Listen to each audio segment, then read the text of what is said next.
Muito bem, faremos a lição número 6, a parte de quinta-feira, Jesus dizendo, cuidado com o fermento dos fariseus. O ministério de Jesus poderia ter sido muito mais abrangente, muito mais pessoas curadas, se não fossem os inimigos que de perto assim fiscalizavam Jesus a todo instante. Fora isso, tinha o inimigo cósmico, que atrapalhava demais o ministério do Senhor Jesus. Se Jesus não tivesse tomado cuidado, ele teria sido interrompido no primeiro ano do ministério dele. Por isso ele dizia para as pessoas, não fale para ninguém quem fez esse milagre na tua vida. Mas as pessoas não aguentavam. As pessoas testemunhavam. Os vizinhos vinham perguntar, os familiares perguntavam, como é que você ficou livre dos demônios? Aí o homem tinha que contar, foi um homem chamado Jesus. Ele veio e me libertou. Como é que você está andando agora? Você era paralítico, 38 anos. Como é que você está andando? Jesus me curou. Era impossível guardar essa mensagem tão assim maravilhosa das curas que Jesus havia feito na vida dele. O grande missionário pastor Onken estava pregando na cidade de Hamburgo e ele foi assim, preso e levado diante de um juiz. O juiz disse, o senhor está proibido de pregar em nossa cidade. O pastor Onken disse, mas estou fazendo a vontade de Deus. Por que não posso pregar? O juiz disse assim, está vendo esse dedo mindinho aqui? Enquanto eu estiver movendo esse dedo, o senhor não vai pregar em nossa cidade. O pastor Onken disse, juiz, vou dizer uma coisa para o senhor. Eu estou vendo o dedinho do senhor se mexendo, mas o senhor não está vendo uma coisa que eu estou vendo. O poderoso braço de Deus. E se ele quiser, eu vou pregar. Então prepare-se para sofrer, porque eu vou perseguir o senhor o mais que eu posso. Naquela noite, o juiz teve um derrame cerebral. Foi levado para um hospital e não mexia nem sequer o dedinho da mão. É perigoso contender com um Deus que Deus é amor, mas Hebreus 13 diz aqui do Senhor, 13:29, o Senhor Deus é um fogo consumidor. Então as pessoas precisam ter que tomar cuidado. As pessoas do tempo de Cristo estavam tentando Jesus de uma forma assim muito direta, muito pessoal.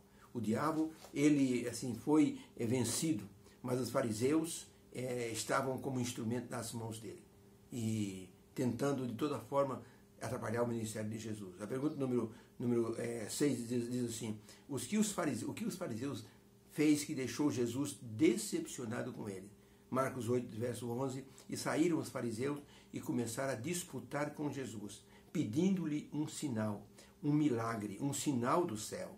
E suspirando profundamente em seu espírito, disse Jesus, por que pede essa geração um sinal? Em verdade vos digo que a essa geração não se dará sinal algum.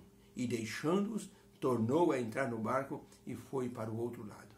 Então a pergunta é, o que os fariseus fizeram que deixou Jesus profundamente decepcionado? A resposta é, eles eram incrédulos e queriam que Jesus fizesse algum milagre para que eles pudessem crer. Na verdade, o milagre, ou qualquer milagre, não mudaria a opinião deles por causa da incredulidade. Eles viram o paralítico ser curado. Eles viram o cego de nascença ser curado. Eles viram a ressurreição de Lázaro, mas eles não acreditavam. A incredulidade tomou conta do coração deles. Eram céticos. E isso desapontou muito Jesus. Pergunta número 7. Quando estavam no barco com Jesus, o que os discípulos se esqueceram e que lição Jesus deu a eles sobre os fariseus? Marcos capítulo 8, de 14 a 21, diz assim, e eles se esqueceram de levar pão, e no barco não tinham consigo senão um pão. E ordenou-lhes, dizendo, olhai, guardai-vos do fermento dos fariseus e do fermento de Herodes. E arrazoavam entre si, dizendo, ele está falando isso porque nós não temos pão. Jesus, conhecendo isso, disse-lhe, por que estáis conversando sobre não ter pão? Não consideraste, nem compreendeste ainda o que eu estou ensinando? Tendes ainda o vosso coração endurecido? Tendo olhos, vocês não conseguem ver? E tendo ouvidos, vocês não conseguem ouvir direito? E não vos lembrais? Quando eu parti os 5 pães entre as 5.000 pessoas, quantas sacolas sobraram? E eles disseram, 12 cestos. E quando eu parti 7 pães entre 4.000 pessoas, quantos cestos de pedaços vocês levantaram? Eles disseram, 7 cestos. E disse Jesus, como não entendeis ainda? Então a pergunta é, o que os discípulos esqueceram e que lição Jesus ensinou-os para que eles pudessem ficar preparados contra os ensinos dos fariseus? Resposta, eles se esqueceram de levar pão e só tinham um pão. esqueceram-se do milagre da multiplicação que haviam presenciado, mas Jesus queria ensinar-lhes outra lição sobre o fermento dos fariseus, para que eles não caíssem nos ensinos errados dos fariseus, que eram apenas fruto de tradição humana, ensinos humanos, interpretação humana. Eram apenas invenções assim religiosas para tentar fazer a vontade divina, mas não estavam fazendo a vontade divina. E os discípulos se esqueceram de uma coisa assim muito assim básica. Jesus alimentou 5.000 pessoas de uma só vez, com apenas 5 pães e 2 peixes. Depois ele alimentou 4.000 pessoas.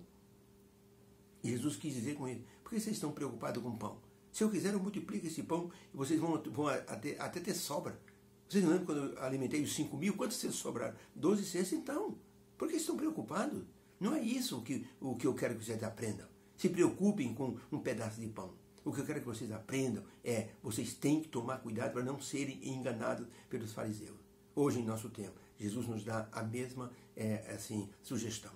Ele diz: cuidado com os ensinos errados desta época. Muitas pessoas não estarão no céu porque vão abraçar ensinos errados. Interpretação humana. Você pega o rádio, o YouTube, você pega aí as redes sociais, tem um monte de gente falando um monte de asneira. Explicações esdrúxulas assim, de textos bíblicos, que você fica impressionado. Como é que o camarada chegou nessa conclusão? Isso é uma conclusão bestial, uma coisa assim, sem pé nem cabeça. Eu conheci um amigo que ele foi para assim, um estado assim, do nosso Brasil, ele foi para esperar uma nave que iria vir buscar as pessoas. Todos eles se juntavam toda manhã, 6 horas da manhã, faziam uma espécie de uma estrela de mãos dadas, os pés tocando um no outro, faziam uma espécie de uma estrela humana, e disse que era para esperar uma nave que viria buscar. E assim havia umas 500 pessoas fazendo isso. Onde as pessoas já aprenderam isso? Não foi na Bíblia. O Jim Jones, lá nas Guianas, envenenou mais de 600 pessoas, levou as pessoas a acreditar que iriam para o céu se bebessem aquele suco envenenado. Olha isso, Jesus diz: cuidado com esses ensinos errados. A lei e ao testemunho, se eles não falarem segundo esta norma, nunca verão a alva. Os discípulos tinham dificuldade de entender muitos dos ensinos de Jesus. Ele precisou chamar a atenção deles. Vocês não estão conseguindo ouvir, estão conseguindo entender. Vocês são parecidos com os fariseus. Eu estou do lado de vocês, estou ensinando, estou mostrando. Vocês estão duvidando ainda. Vocês precisam se preparar. Vocês vão dirigir essa igreja sozinhos quando eu for para o céu. Vocês precisam se fundamentar. Escutem o que eu estou ensinando. E assim Jesus foi preparando os discípulos. O imperador romano, quando chamado Diocleciano, quando ele quis acabar com o cristianismo, sabe o que ele fez? Ele contratou 400 professores ateus para pregar nas escolas e nas praças que Jesus era uma farsa. Os professores morreram todos, Diocleciano morreu, e o nome de Jesus continuou firme, sendo pregado em todas as partes do mundo. De que adiantou aquele imperador tentar fazer isso? Sabe por quê? Os milagres de Jesus continuaram assim cada vez mais. E as pessoas acreditavam nisso. Não era na falácia dos professores ateus. Era aquilo que os crentes testemunhavam, dos milagres que aconteciam. E as pessoas viam, tinham evidências disso. Então isso falava mais alto. Por isso que Diocleciano e seus 400 professores não foram bem sucedidos naquilo que eles estavam empreitando, que era acabar com o nome de Jesus. Deus abençoe a todos. Possamos ficar firmes nas verdades que nós aprendemos. Para isso temos a Bíblia e o Espírito de Profecia. O Espírito de Profecia, ele dá uma explicação mais detalhada de muitas partes da Bíblia. Não substitui a palavra de Deus, de forma alguma. A inspiração é a mesma. O mesmo Espírito Santo inspirou tanto a Bíblia como os escritos de Ellen White. Então nós precisamos comparar os dois e ver que os dois falam a mesma coisa. Deus abençoe. Possamos ficar atentos para não sermos enganados no final dos tempos, ou no tempo do fim. Beijo no coração. Fique com Deus.